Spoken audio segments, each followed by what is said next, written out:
This is what I see. Just double up the rooks. Threatening rook g1, can't be bad. This rook's not protected.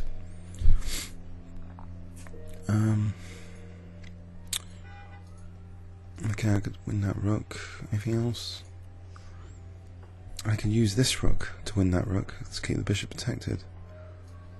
Maybe that's stronger. Rook h8. If rook h2, rook g1, I can win that rook.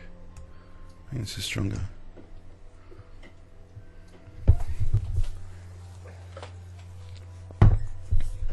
Okay, throwing the check. He's got rook f1. That wasn't so clever, was it? Oh dear. Okay, rook to the 7th, threatening rook e2. Okay, both rooks to the 7th, except there's bishop c5. Actually, he's not really threatening that, so let's just move this to a better place to play bishop b4.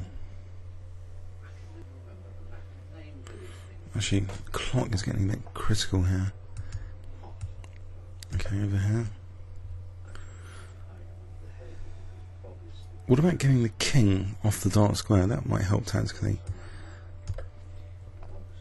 So then rook g2. Okay, so both rooks on the 7th. It's usually not bad thing to get. Keep the king on the light squares of winning that bishop. And maybe f5 is needed. And get this bishop again on the diagonal. Okay, I'll take that.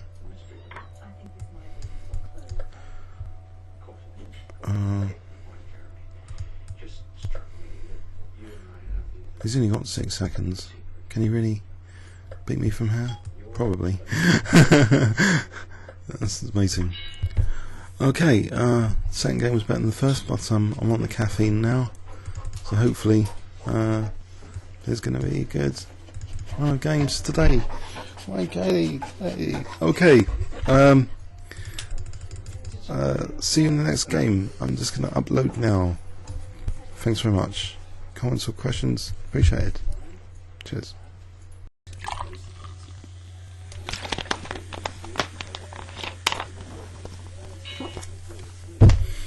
Okay, an FM Decker. I think I had a hilarious under promotion game with this guy a few months back. Oh, is he there? I could say hi. No, okay, well, right, French defence with a slight clock advantage already. Go for that e5 pawn or the c5, c5. Okay, don't mind that.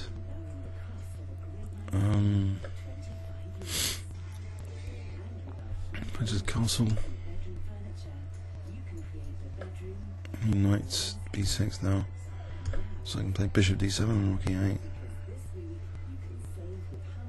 Okay, he's overprotecting e5, I guess. What about knight d4? Doesn't that undermine e5? Put a threat on c3. So I can play e5. That would be a good liberation of this bishop. So there's all this battle on this e5 square at the moment. Oh, knight c7, knight d6. I've got time for bishop b2. Bishop b2, materialistic. Can I go for quality instead? Knight c7, bishop e5. Okay. It's all working out for him a bit. Maybe e5 and c3. Bishop b2, rook b1, what about a6 there? Knight c7 I don't know actually. Bishop b2, what about knight a4? That's interesting. To threat knight c3, knight a4 holds on to the bishop tactically, threatens if the knight moves knight c3. I don't like these materialistic moves, but it exists. I've weakened c3. Okay, so I can just win the exchange. I'll keep the frets, win the exchange. Rook b8. Oh, he's got this bishop on that. I'll play this. That's g6. Bishop queen h5 g6.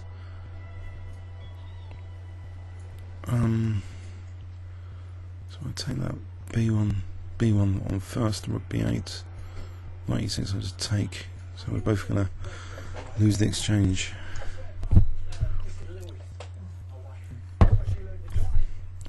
Okay. He's on the dark squares.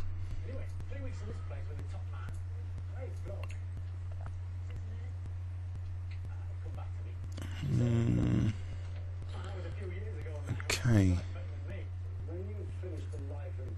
What is he looking for here? Rook b8, knight e6. Might just bishop d7 just offer the exchange silently. Connect the rooks.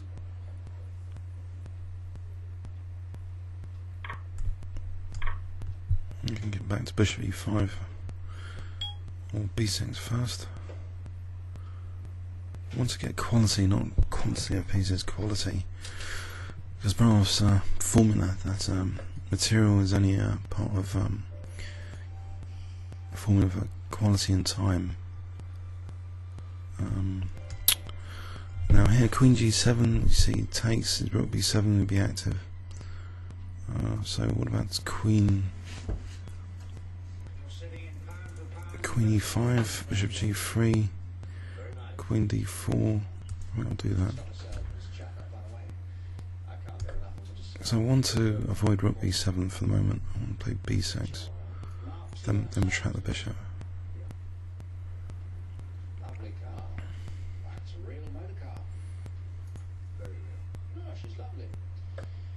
It's queen d4 harassment, but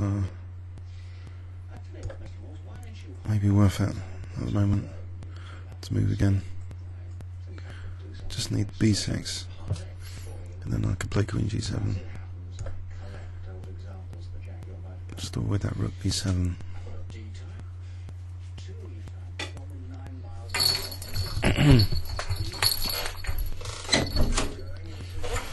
Okay, now we go back. Queen g5, bishop f6, maybe. Queen f4, maybe rook f8. Queen e3, maybe bishop d4. Need to get that tempo. I take, I'm threatening queen g3.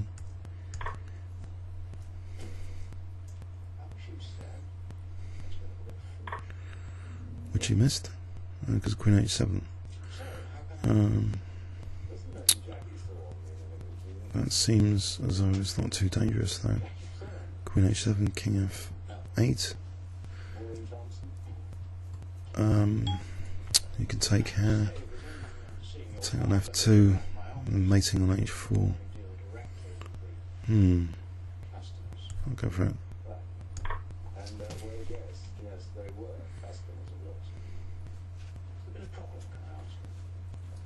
So queen h7, king f8, bishop's on h8, queen h6, queen back to g7, queen takes that, queen f2, king moves, queen h4.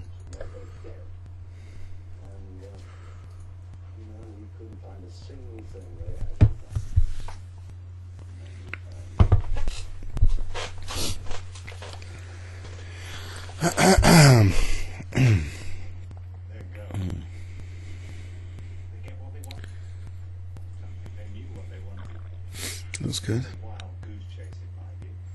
So that h5 might have backfired against his king when he played h5, weakening his own king slightly. I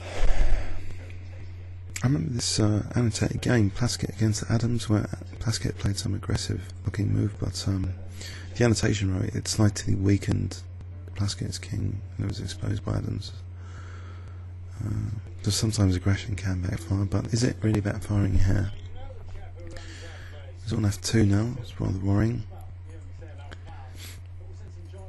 Bishop f2, king f1, bishop b5 doesn't work. Does it? What about just queen f2 here? defending against the mate threat, then bishop g7 to block things up.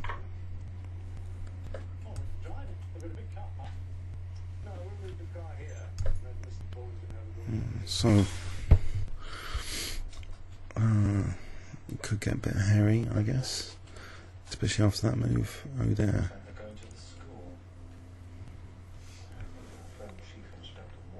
I'll play check. Then bishop e5. Then might be necessary. What's more accurate, queen f1 or queen e1? Queen f1, king h2, bishop e5.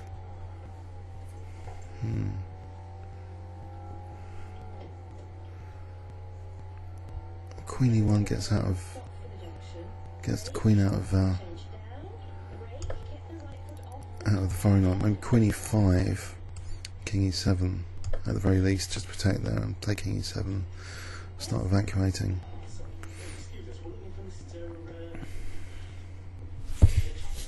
We've got g3, or if I play king e7 next, bishop, queen h4, bishop f6. I want to get in rook f8, get this rook in the game. Okay, if I play rook f8 here, stop rook f7 at least. Rook takes, king takes. Queen h4, maybe bishop f6.